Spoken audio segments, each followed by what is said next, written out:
কুফরু incur, কুফরু জুহুদ।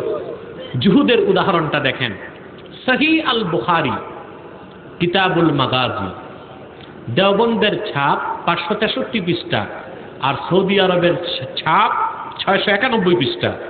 হযরত সাদ বিন মুআজ থেকে বর্ণিত হাদিস।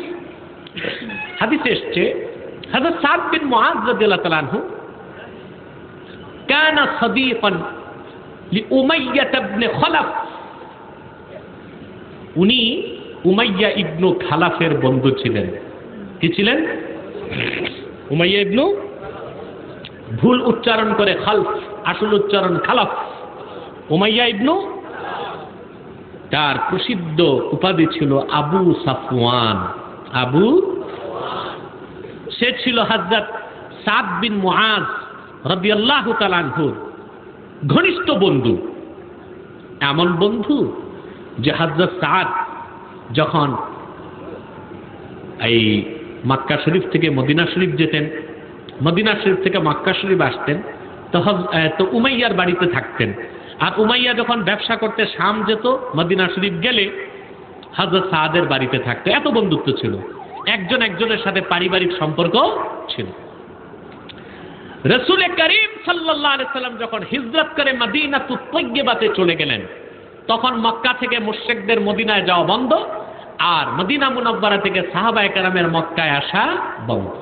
কিন্তু হযরত সাদ বিন মুআজ রাদিয়াল্লাহু তাআলা আনহু ভাবলেন যে আমার তো বন্ধু হচ্ছে নেতা।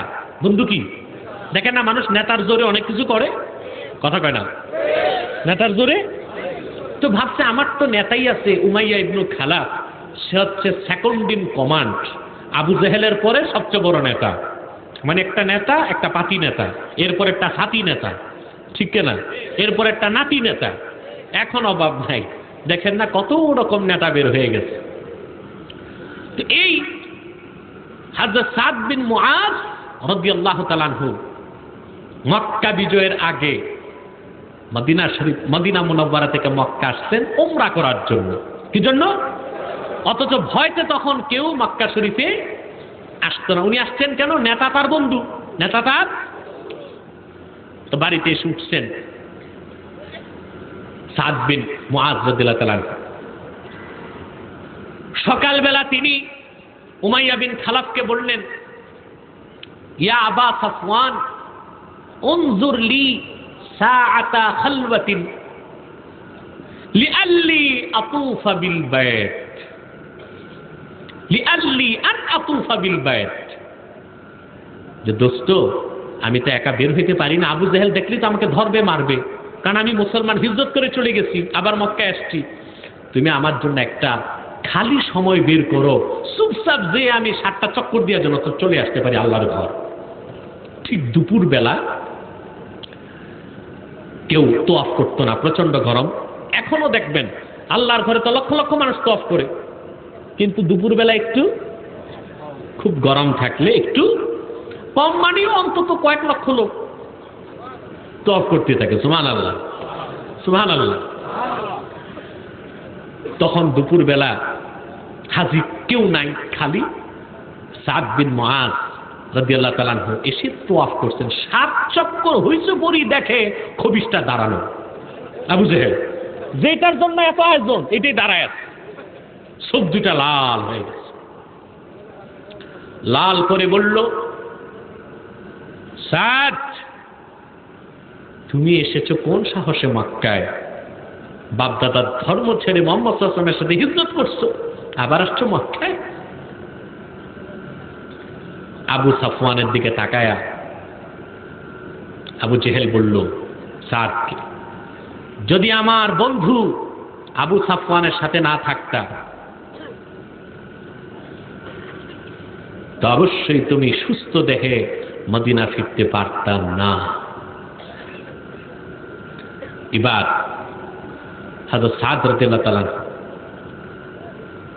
তিনি তীব্র স্বরে আবু জেহেলকে ধমক দিতে লাগলেন।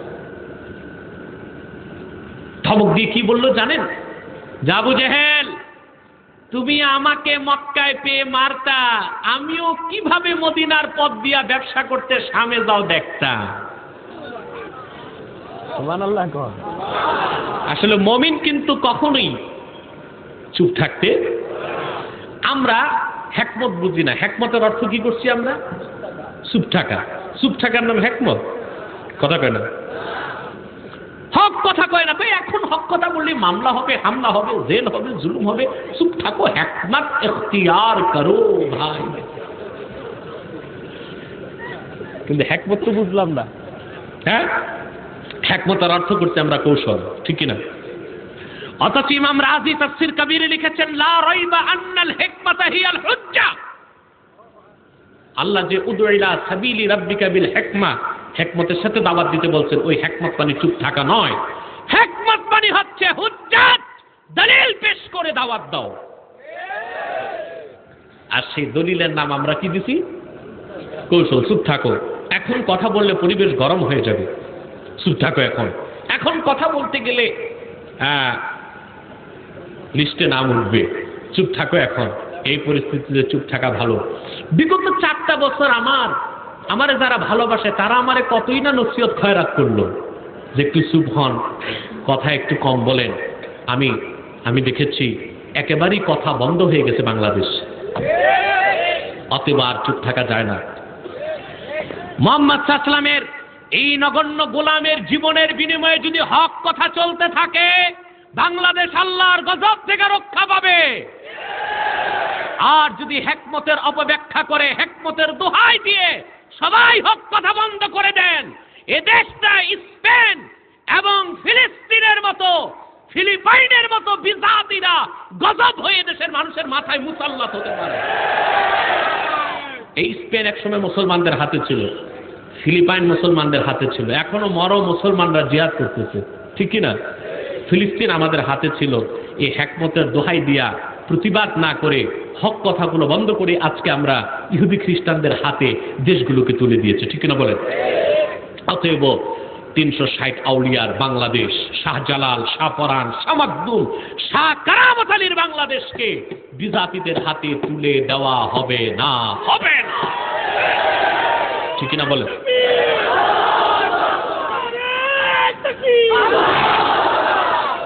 বন্ধুরা, আমাদেরকে অনেকেই বলে আমরা স্বাধীনতার বিরোধী আলেম ওলামা, ঠিক কিনা? না, আমরা স্বাধীনতার বিরোধী নই। এই দেশে রাজাকার বলা হয় তাদেরকে যারা পাকিস্তানের দালালি করে, কিন্তু যারা ভারতের দালালি করে তাদেরকে কি নাম দেওয়া উচিত বলে? আমরা কোন দেশের দালালি করব না, ঠিক কিনা বলেন? যারা স্বাধীনতা যুদ্ধের বিরোধিতা করেছে তারা পাকিস্তানি রাজাকার, আর যারা ভারতের দালালি করে এদেশের গ্যাস সম্পদ খনিকে বিজাতিদের হাতে তুলে দিতে চায়, টিপাই মুখ বাঁধ নির্মাণ করে বাংলাদেশকে মরুভূমি বানাতে চায়, তারা ভারতীয় ভুইফোর, আতেল, দালাল, দেশের দুশ্মন, ইসলামের দুশ্মন, আন্তর্জাতিক পর্যায়ের মুনাফিক ছাড়া আর কিছু নয়।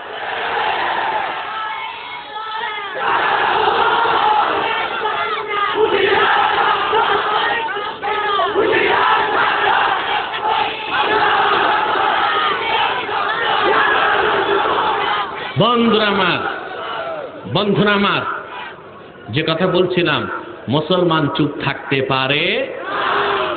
সাহাবা একরাম থেকে হিকমত শিখুন। শুধু সাহাবা একরাম থেকে শিখছেন কেমনে ভাত খেতে হবে। ভাত তো সাহাবা একরাম খাইতে না, ভাত খাওয়া বিদাত, তবে হাসানা, ঠিক না? অনেকে ভাগ করছে লিদ্দিন আর ফিদ্দিন, এটা কোনো কিতাবে নাই। লিদ্দিন হইলে বেদাত, বেদাত না, ফিদ্দিন হইলে বেদাত। এই লিদ্দিন ফিদ্দিন কোন শরাতে নাই। সাহাবা কেরাম রুটি খাইতেন, ঠিক কিনা? আমরা শিখি সাহাবা কেরাম কেমনে খাইছেন, কেমনে বসেছেন, কেমনে শুয়েছেন, হক কথা কিভাবে বলতেন তা কেন শিখেন না? সাদ বিন মুআজ রাদিয়াল্লাহু তাআলা আনহু একা মক্কায় আসলেন ওমরা করতে, সব কাফের, আবু জেহেল সামনে, কিন্তু তিনি চুপ থাকলেন না। আবু জেহেল তো তাকে ধরতে আসেন নাই, শুধু একটা কথাই না শুনাইছে, যদি আজকে তুমি আমার দোস্ত, আমার জাতি ভাই উমাইয়া ইবনে খালাফের সাথে না থাকতা, কেমনে মদিনায় ফিরে যাও আমি দেখতাম। হযরত সাদ হিকমত বুঝতেন না? কথা বলে না, বুঝতেন না হিকমত? তিনি বললেন, আবু জেহেল, হাদিসে আসছে ফারাফা সাউতা, আসতে বলেন নাই, বুখারীর মতান, তিনি আওয়াজ বড় করছেন আর বলছেন আবু জেহেল তুমিও মদিনা শরীফের রাস্তা দিয়া কেমন করে ব্যবসা করতে যাও আমিও দেখতাম, মনে মনে কয় ঠ্যাং দেখাইতে রেখে ঠিক কিনা? আবু জেহেল তো থেমে গেছে। আবু সাফওয়ান যেটা উমাইয়া বিন খালাফ, সে চিল্লায় উঠছে, স্যার তুমি কার সামনে কথা বলতেছো? লা তারফা সাউতাক, তোমার আওয়াজকে বড় করো না, তুমি যার সাথে কথা বলছো